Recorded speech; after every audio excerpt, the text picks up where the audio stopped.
Jesús estaba con sus discípulos paseando por allí, por el Monte de los Olivos, y uno de los espectáculos era ver el templo de Jerusalén.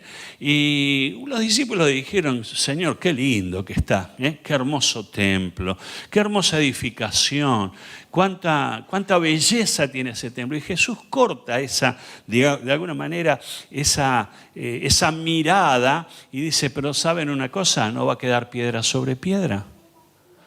Y de pronto los discípulos se alteraron de alguna manera, se sobresaltaron. Y entonces surge una pregunta que ellos le hacen allí en Mateo 24:3. ¿Qué señal va a marcar tu regreso? Jesús inmediatamente habló de que eso que estaban viendo tenía una vinculación muy fuerte con los acontecimientos del final. Y entonces allí en Mateo 24, versículo 3, en la última parte dice: ¿qué señal marcará tu regreso y el fin del mundo? La pregunta del millón. Y esa pregunta se la hacen los discípulos a Jesús y le dicen: Señor, ¿cuáles son las señales que vamos a tener de que vos vas a regresar, de que el tiempo del fin se va a acercar, que los acontecimientos finales van a acontecer? Y yo creo que esta es la pregunta que miles, millones de personas se hacen hoy día también. Primero, ¿qué está pasando? ¿Qué está pasando con nuestro mundo? ¿Qué está pasando con nuestro planeta? ¿Qué está pasando con las circunstancias que nos tocan vivir? Hoy vamos a hablar de lo que aconteció en los últimos días, el terremoto en Turquía y Siria. Vamos también a estar hablando de guerras, por ejemplo, lo que está pasando en Ucrania.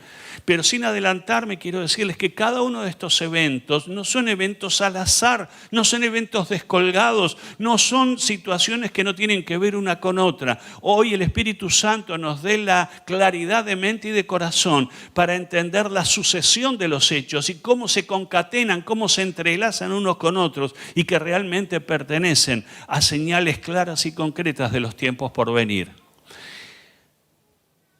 Vamos a ver 8 señales. Voy a ir rápido porque no nos va a dar el tiempo, si no.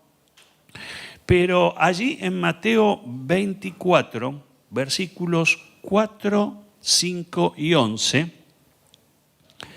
nos dice lo siguiente, en versículo 4, tengan cuidado, Jesús está hablando de que nadie los engañe. Les advirtió Jesús. Vendrán muchos, versículo 5, vendrán muchos que usando mi nombre dirán: yo soy el Cristo, y engañarán ¿a cuántos? ¿A cuántos? Preste atención a esa palabra. Y el versículo 11, fíjese, nos dice: y surgirá un gran número de falsos profetas que engañarán ¿a cuántos? Muchos. Tenga especial atención a esa palabra. Es Jesús quien está hablando. Es Jesús en persona que está dirigiendo, que está soltando esta palabra profética. Una señal que Jesús, de las otras tantas que vamos a ver, la primera señal que Jesús dice y habla es del engaño religioso. Vivimos un tiempo donde las ofertas religiosas están a orden del día. Vivimos un tiempo donde una gran cantidad de ofertas religiosas se presentan. Y esto complica el panorama de mucha gente, confunde a mucha gente, porque cuando usted tiene muchas ofertas, cuando usted tiene muchas alternativas, entonces otra pregunta del millón es: ¿y cuál es la verdad? ¿No es cierto? Usted se pregunta: ¿y dónde está la verdad? Porque este dice que tiene la verdad, aquel dice que tiene la verdad, todos tienen la verdad. Yo quisiera solamente, dentro del engaño religioso, remitirme a un detalle, un punto. Yo quisiera hablar del engaño religioso dentro de la iglesia evangélica. Es un tiempo complicado también para aquellas iglesias o para la iglesia en forma global de que siga predicando la sana doctrina, o sea, que tenga el equilibrio justo de predicar todo el evangelio de Jesucristo. Muchas alternativas se levantan hoy solamente predicando un evangelio de prosperidad. O sea que el que viene a una determinada iglesia, solo allí va a ser prosperado. No es el evangelio de Jesucristo. Jesucristo termina su vida con solo un manto que fue repartido entre los soldados. Ese fue todo su capital. Ese era todo su patrimonio. Jesús vivió en la necesidad. Jesús no le sobró. Jesús no acumuló. Y entonces de pronto encontramos este evangelio de la prosperidad contrapuesto al estilo de vida que Jesús propuso.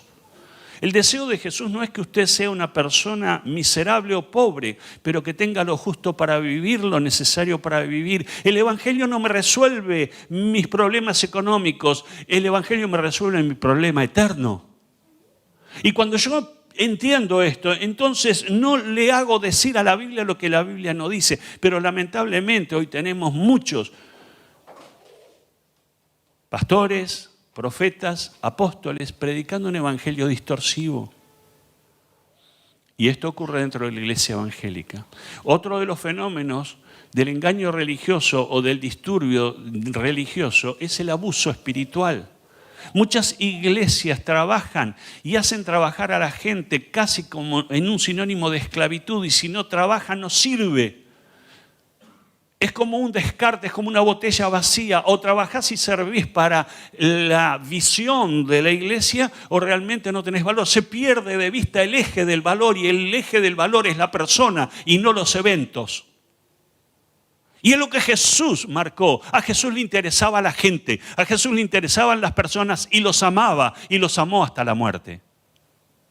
Otra distorsión del evangelio que hoy vemos a nuestro alrededor. Abuso espiritual, manipulación. Situaciones que vivimos. Tenga cuidado, tenga cuidado. Tenga cuidado con lo que escucha por internet. No todo lo que escucha es correcto. Pida discernimiento al Señor. Y si no, consulte a un hermano más maduro. O consulte con los pastores. ¿Pero por qué digo esto? Miren, están llegando como nunca personas a nuestra iglesia agotadas por haber pertenecido a un movimiento que los esquilmó. Económicamente, emocionalmente, espiritualmente. A mí me da tanta tristeza en esta semana, sin más, estar en contacto con una persona de la cual deseo que Dios me permita ayudarle para salir y ser sano de esa manipulación que sufrió. Mis queridos hermanos, esto es un signo de los últimos tiempos, es el engaño religioso. Voy rápido, vamos al segundo. Jesús, en el versículo 6 y 7, dice: ustedes oirán de guerras y de rumores de guerras, pero procuren no alarmarse, es necesario que eso suceda, pero aún no será el fin. Se levantará nación contra nación y reino contra reino. Habrá hambre y terremotos por todas partes. La segunda señal, guerras y conflictos bélicos. Guerras y conflictos bélicos. Todos estamos asistiendo a un evento bélico que es Ucrania. Rusia decidió apropiarse de una región de Ucrania y esto motivó una guerra. Y cuando uno escucha las noticias ve, ¿usarán armas nucleares? ¿Seguirá Rusia avanzando y seguirá utilizando otro tipo de armamentos? ¿Qué hará la OTAN? ¿Qué hará Estados Unidos? Y entonces, en alguna medida, empieza esta incertidumbre de preguntas sin fin. ¿Qué va a hacer uno? ¿Qué va a hacer el otro? Y en el medio nosotros como la mortadela del sándwich, ¿no es cierto? Nos vemos que estamos en medio de algo que no definimos nosotros, en el cual nosotros no influimos, pero que la decisión de los poderosos puede afectar. Desde ya nos afectó el hecho de que en lo económico, y lo dicen nuestros gobernantes, no sé hasta dónde es verdad, el hecho que este evento bélico trajo consecuencias económicas negativas. Y entonces de pronto guerras, rumores de guerras. En Ucrania en este momento hay ya 200.000 muertos. 200.000 personas perdieron la vida. Y no son soldados, sino son civiles, son gente mayor y son niños también. Otra señal, entonces voy con la primera, engaño religioso, a esta ya le sumo la segunda y me encuentro con eventos belicosos, o sea, conflictos bélicos. La tercera, en el versículo 7 que ya he leído, habla del hambre. Y entonces, de pronto, en nuestro planeta hay extensas regiones donde se sufre hambre. Creo que todos vemos, a veces en el celular aparece, de cómo ayudar a Médicos Sin Frontera y ver de pronto lo que sale una ración para levantar, recomponer a una criatura que está desnutrida. Y entonces invitan a que usted ponga una ración, porque esa ración va a bendecir un niño. Esta es la realidad que vivimos, pero cuando uno mira las cifras se estremece. ¿Por qué? Porque hay más de 2.000 millones de personas en el mundo que padecen hambre. O sea, la cuarta parte de la población humana tiene hambre. O desnutrición en sus distintos grados. Y entonces, de pronto tenemos, por un lado, países que tienen posibilidades económicas de sobra y otros países pobres donde no alcanza para comer y donde niños mueren desnutridos. Y Jesús dijo, habrá hambres. Tercera señal.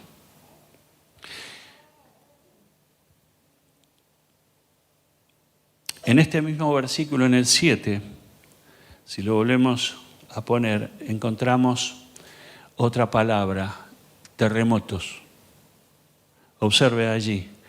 Y terremotos por todas partes. Observe ese detalle. Terremotos por todas partes. ¿Por qué le hago observar este detalle? Porque hay lugares en los que ha habido terremotos y son propensos a los terremotos. Japón, el oeste de los Estados Unidos con la falla de California, toda la costa del Pacífico en nuestro hemisferio sur, donde Chile, Perú suelen tener terremotos en forma bastante seguida, que vienen seguidos de tsunamis. Pero de pronto, cuando fue este terremoto en Turquía, hubo una réplica también en los Estados Unidos, de 4 puntos. Mientras que en Turquía y en Siria fueron 2 terremotos seguidos con pocas horas de diferencia de 7.8. Y hubo como una réplica en los Estados Unidos y de pronto un lugar donde no correspondía entró de alguna manera en movimiento. Yo no sé si ustedes se acuerdan, ayer estaba hablando con mi esposa y hace un tiempo, cuando fue un terremoto en la parte de Chile, unos años, pocos, no puedo precisar cuántos, pero que se sintió aquí en Buenos Aires. Ahora, usted va a decir, ¿cómo se dio cuenta? ¿Cómo nos dimos cuenta? Yo le digo cómo nos dimos cuenta. Los que conocen mi casa saben que tenemos una piletita de natación. ¿Sabe qué pasó el día de ese terremoto? El agua empezó a moverse en esta manera.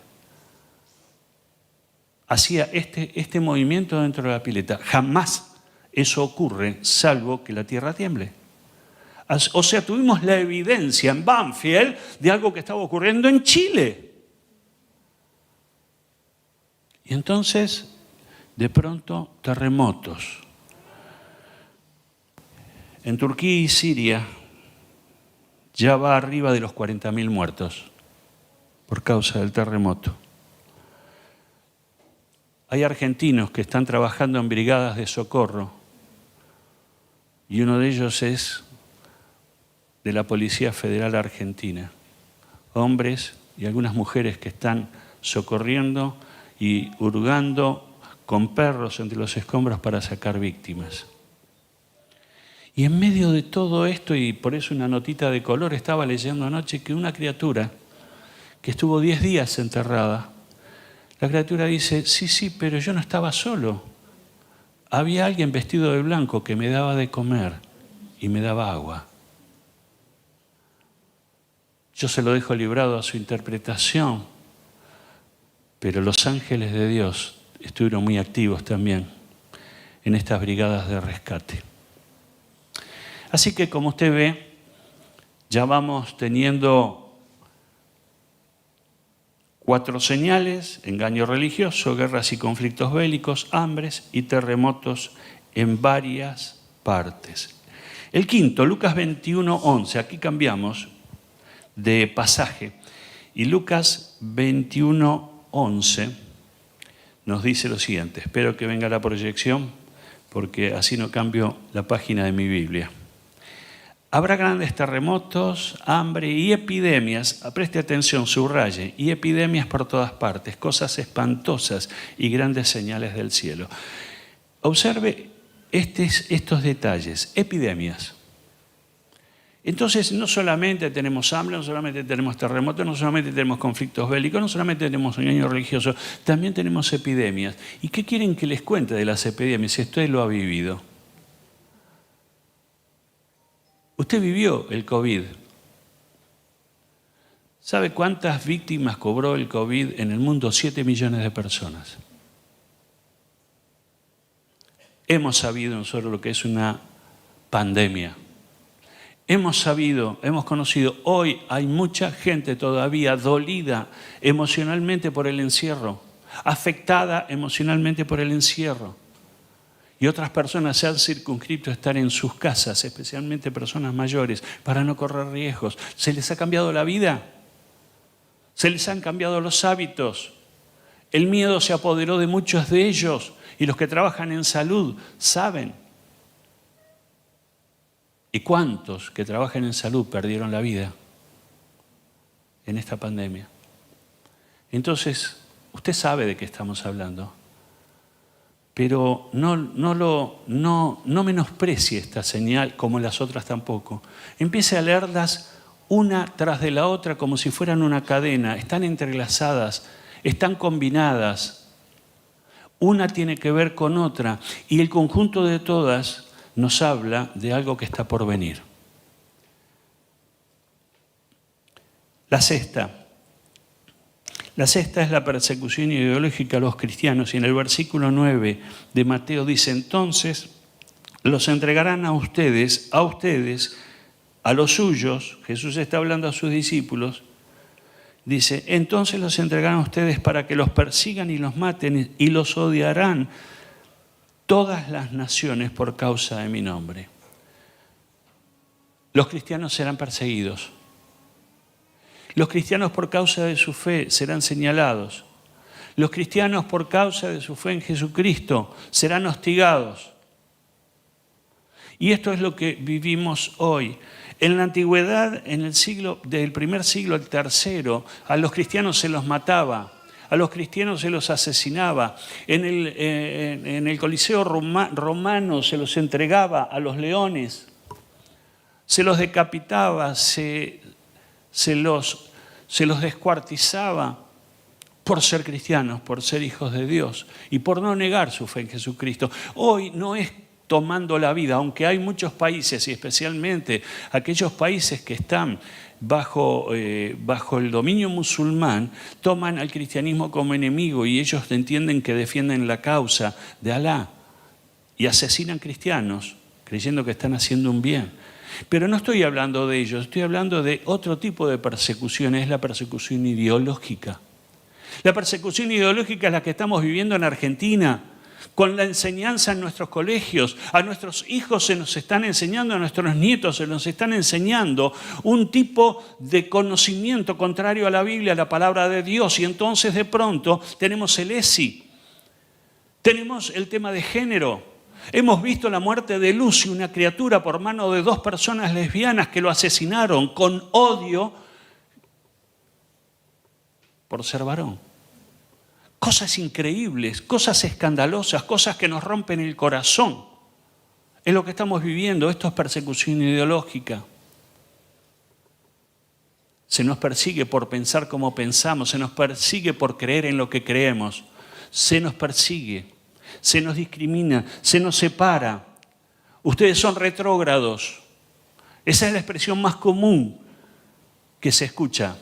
Ustedes son retrógrados. ¿Por qué? Porque creemos que Dios creó dos sexos, hombre y mujer. Y no necesitamos que el LGBT+ nos invente cuántas otras cosas son. No nos interesa lo que cada uno se perciba que es, nos interesa lo que Dios dice. Y por creer lo que Dios dice, y por defender lo que Dios dice, y por aseverar lo que Dios dice, somos perseguidos. Avanzo, porque el tiempo corre. Simplemente un dato, más de 360 millones de cristianos sufren hoy algún tipo de persecución. ¿Escuchó esto? 360 millones de cristianos son perseguidos por algún tipo de persecución. Bien, pasamos al séptimo. Versículos 10 y 12. En aquel tiempo muchos se apartarán de la fe. En aquel tiempo, ¿cómo? ¿Cuántos? ¿Cuántos? Muchos. Otra vez. Presta atención a esa palabra. Cada palabra que Jesús pronunció, no la deje caer en tierra. Es una palabra esencial, es una palabra central, es una palabra importante. Muchos se enfriarán.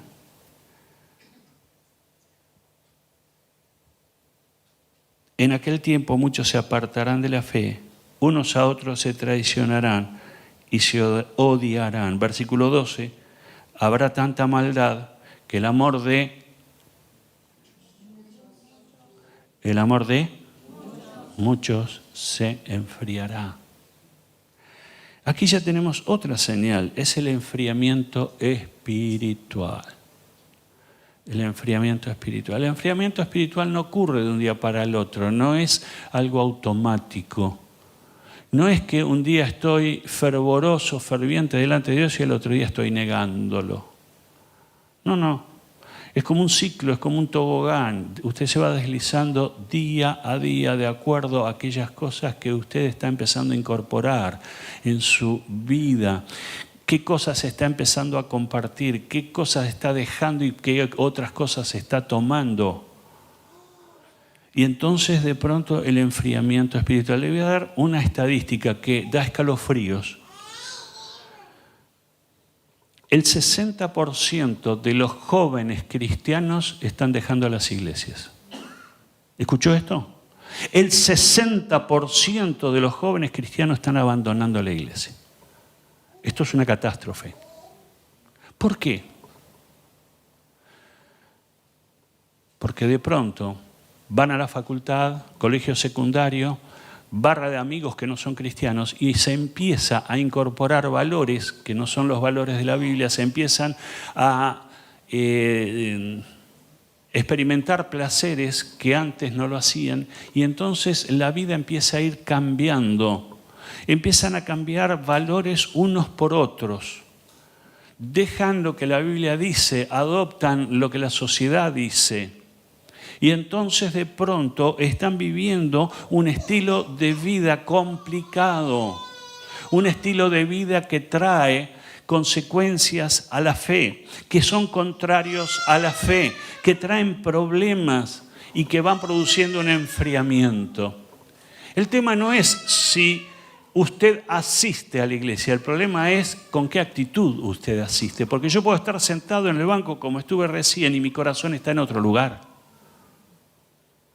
Y mi mente está y mis pensamientos están en otras cosas. Por eso mi esposa hace un rato hizo alguna reflexión. Nos estamos enfrentando a una iglesia, pero no estoy hablando por la nuestra, por favor, no lo tomen como algo personal. Estoy hablando de la iglesia. La iglesia, por causa de lo que Jesús dijo, dice que el amor de muchos se enfriará, que muchos se volverán atrás en la fe. Y no es un invento, no es una palabra, digamos, estremecedora para que justamente llame la atención o para que de pronto nos pongamos a temblar. Es lo que Jesús dejó dicho. Y estas son unas señales de los últimos tiempos. Hay más de gente que sale de la que entra a las iglesias. En la Argentina, este es un dato nuestro, bien nuestro, 2 de cada 3 cristianos están en el mundo. Se volvieron atrás. Conocieron un día a Jesucristo, abrieron su corazón a Jesucristo, pero volvieron sus pasos de Jesucristo y volvieron a abrazar lo que antes vivían.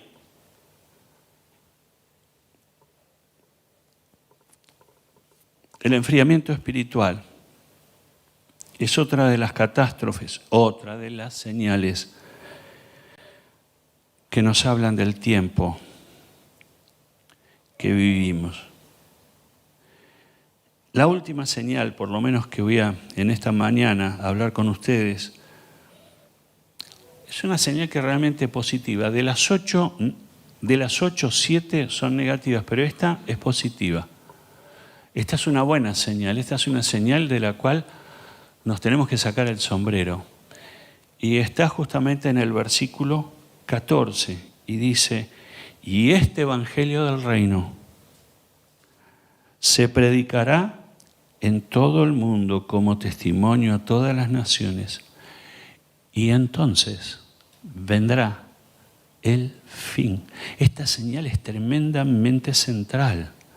Esta señal es absolutamente central. No se nos puede escapar. No nos podemos distraer. No podemos pensar de otro modo o de alguna manera que seamos descuidados. Dice de que este evangelio, el evangelio de Jesucristo, el evangelio que empezó predicando Juan el Bautista, arrepiéntanse porque el reino de los cielos se ha acercado, y la gente venía y se arrepentía por centenares. Y Jesús comenzó su ministerio de la misma manera: arrepentíos porque el reino de los cielos se ha acercado. Y Jesús era el reino hecho carne.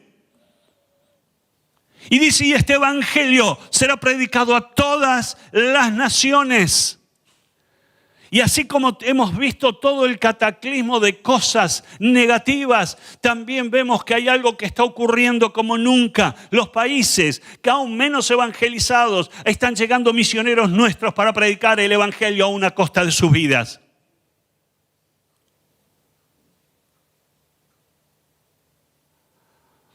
Hace unos pocos años, una misionera nuestra de la Alianza pierde la vida en el Líbano, fue ametrallada porque la identificaron, era evangélica, era cristiana, había que matarla y la eliminaron. Pero su nombre está escrito en el libro de la vida. Una misionera nuestra, de nuestras filas, supo dar la vida por Jesucristo porque entendió el llamado, porque fue donde otros no iban. Ahora, yo no estoy diciendo que usted se levante y vaya al Líbano, vaya a Siria, vaya a Turquía. Yo lo único que estoy diciendo es que usted se levante en oración para proteger, para cuidar y para cubrir a nuestros misioneros que van hasta lo último de la tierra. ¿Para qué? Para que el evangelio sea anunciado. Porque cuando este evangelio sea anunciado en toda la totalidad del planeta, entonces el Señor regresará. Es una señal central.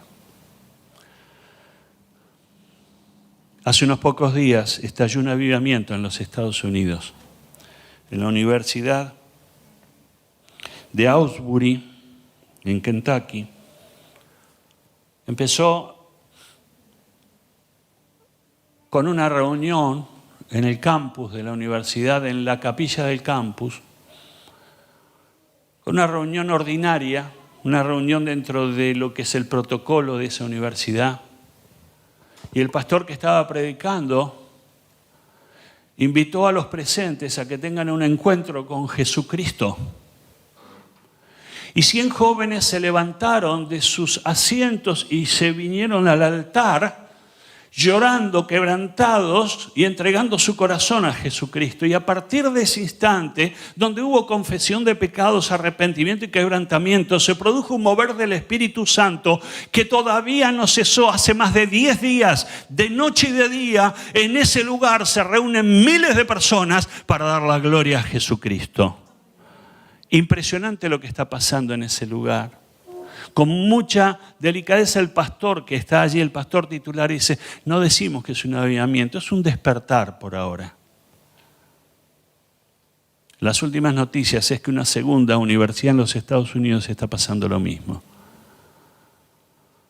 Nuestros jóvenes no solamente se apartan, también se vuelven a Dios. Y se vuelven a Dios porque abrazaron y están entendiendo que Jesucristo es el centro del universo. Es el centro de la vida. Y sin Jesucristo no hay valor, no hay sentido, no hay proyecto, no hay futuro. Como un hecho de burla, en los premios Grammy, en los Estados Unidos, 2 cantantes personificaron un canto demoníaco, tanto en su vestimenta como en lo que cantaban. Y su canción tenía un alto contenido sexual. Y decía así, la canción que ellos cantaban era Unholy, que significa sin santidad. Sin santidad. Una provocación y un despecho a decir, no importa lo que Dios diga, no importa lo que Dios es, nosotros somos hombres sin santidad, nosotros somos personas que no nos interesa la santidad. ¿Sabe lo que decía en la capilla de Augsburg? En el altar, así como que es este sector en el que yo estoy, atrás dice, santidad a Jehová. Allí es sin santidad, acá es santidad a Jehová. Qué contraposición, qué contrasentido. Y Dios se está levantando en este tiempo para bendecir una iglesia que busca la santidad, que busca la limpieza de corazón, que busca andar en los caminos de Dios, que busca hacer la voluntad de Dios, con todo el costo que yo tenga, que eso tenga. Hoy Dios está honrando a los que le honran. Dios está detrás, delante y sobre aquellos que le buscan de todo su corazón. Quiero terminar.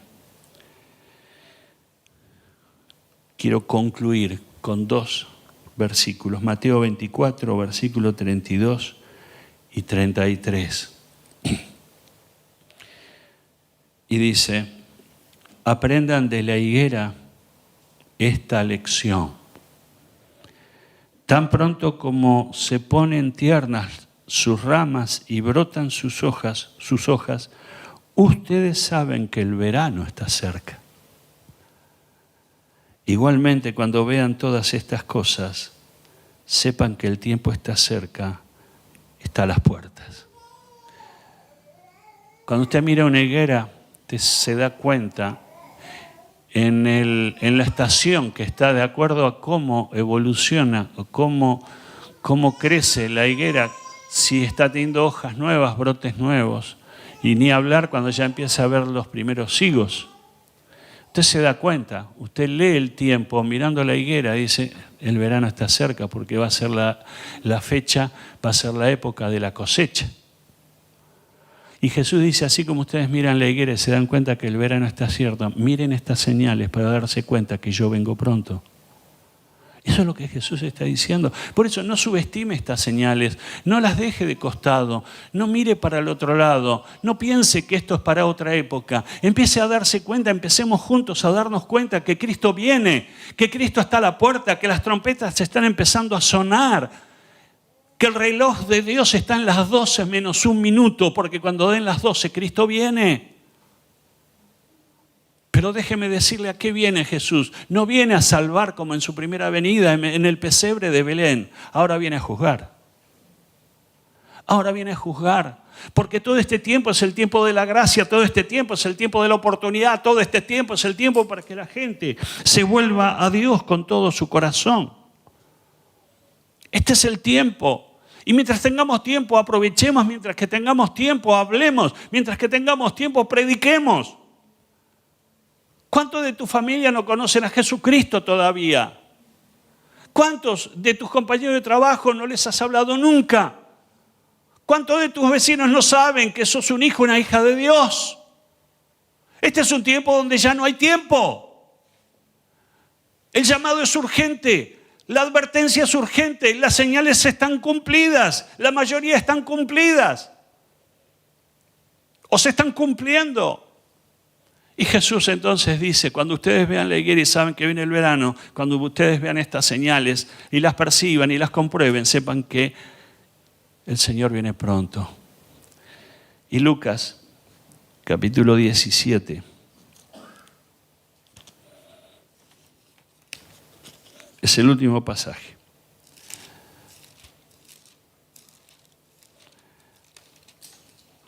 Lucas 17, versículo 26 al 30. Dice, tal como sucedió en tiempos de Noé, es Jesús hablando, así también será cuando venga el Hijo del Hombre. Comían, bebían y se casaban y daban en casamiento hasta el día en que Noé entró en el arca. Entonces llegó el diluvio y los destruyó a todos. Lo mismo sucedió en tiempos de Lot. Comían y bebían, compraban y vendían, sembraban y edificaban. Pero el día en que Lot salió de Sodoma, llovió del cielo fuego y azufre y acabó con todos. Así será el día en que se manifieste el Hijo del Hombre, Jesucristo. Esta palabra es tremenda. Esta palabra es una advertencia directa a nuestros corazones. Esta palabra nos habla que hubo dos tiempos que ya ocurrieron, que son paralelos con el tiempo que vendrá. Uno fue Noé. Noé construyó un arca en el medio de una región donde no había mar, no había agua, y entonces todos lo tildaron de loco. Todos se burlaban de Noé. Noé, ¿qué haces construyendo un arca en el medio casi del desierto? No estás loco. Pero Noé había recibido la palabra de Dios y Noé estaba obedeciendo a Dios a rajatablas. Y llegó el día que el arca estaba construida y de pronto empezó a llover, y cuando no paraba la gente empezó a advertir y decir, la flauta, Noé no estaba tan loco, esto está mal, acá se está pudriendo todo, nos estamos ahogando. Quisieron entrar al arca, pero el arca ya se había cerrado. Y murió toda vida conocida, excepto la que estaba arriba del arca, que se salvó porque creyó en la palabra de Dios. Ahora, ¿cómo vivía la gente de ese tiempo? Dice que comían, bebían, de fiesta en fiesta, de celebración en celebración. Se casaban y se daban en casamiento. Eso es una frase muy particular que nos habla qué parecido tiene al tiempo nuestro. Casarse y darse en casamiento significa que estaban cansados, pero a la vez tenían varias mujeres más. Y entonces vivían lo que era un adulterio, una infidelidad constante y grave. Y Dios desde los cielos veía este estado moral y Dios intervino. La inmoralidad llegó hasta el cielo en el punto de que Dios dijo, esto no puede seguir así. Lo mismo pasó con Sodoma y Gomorra, y aquí lo tenemos a Lot, el segundo arquetipo, de que nos habla de que él también fue parte de un momento final, y de pronto Sodoma y Gomorra. Sodoma, de ahí viene la palabra sodomía. Y todos entendemos lo que esa palabra significa, es relaciones sexuales con gente del mismo sexo. Y entonces la perversión de Sodoma y Gomorra habían llegado a tal extremo que dice, la maldad de los hombres llegó a los ojos de Dios y Dios decidió intervenir, envió 2 ángeles. Lot salvó el pellejo por poco. La mujer quedó prendida en el estilo de vida y se dio vuelta. Y cuando se dio vuelta se transformó en estatua de sal. ¿Por qué ese juicio sobre esa mujer? Porque quien mira para atrás, quien mira lo que está dejando, es lo que añora lo que deja. Y si iba a haber algo nuevo, tenía que cortarse con la añoranza del pecado y aquello perverso. Y allí quedó la mujer de Lot. Los yernos de Lot no le creyeron, se quedaron en la ciudad, murieron en la ciudad. Y Lot y sus 2 hijas salvaron por esto. Y cayó fuego y azufre del cielo. Hubo juicio sumarísimo de Dios sobre una sociedad corrupta, inmoral, perversa. Esos 2 ejemplos Jesús los cita y dice, vamos a traerlo porque lo mismo va a suceder acá. Yo les pregunto, la sociedad en la que vivimos, ¿cómo está hoy? Todo lo que usted escucha por televisión, lo que usted ve, lo que vemos por internet. Y la pregunta es, ¿no nos estamos pareciendo demasiado a Sodoma y Gomorra, a los tiempos de Noé? Así será cuando venga el Hijo de Dios. Cristo viene, mi hermana. Cristo viene. Que Cristo venga no depende de usted, sino depende de la voluntad de Dios. Y hay un tiempo en Dios determinado, dice que ni los ángeles saben el día y la hora, pero vendrá como ladrón en la noche. Y en el día menos pensado, el momento menos pensado, nos vamos a encontrar con la novedad que Cristo viene. Y viene a buscar a su iglesia. Mis últimas palabras son muy simples. Cristo no viene a buscar individuos sueltos, Cristo viene a buscar a su iglesia. Mi hermano, mi hermana, cuando usted decide no concurrir, no congregarse, usted está corriendo riesgo. Perdone que sea tan honesto con usted. Perdone que sea tan sincero, pero corre riesgo. Cristo viene a buscar a los que están en el cuerpo.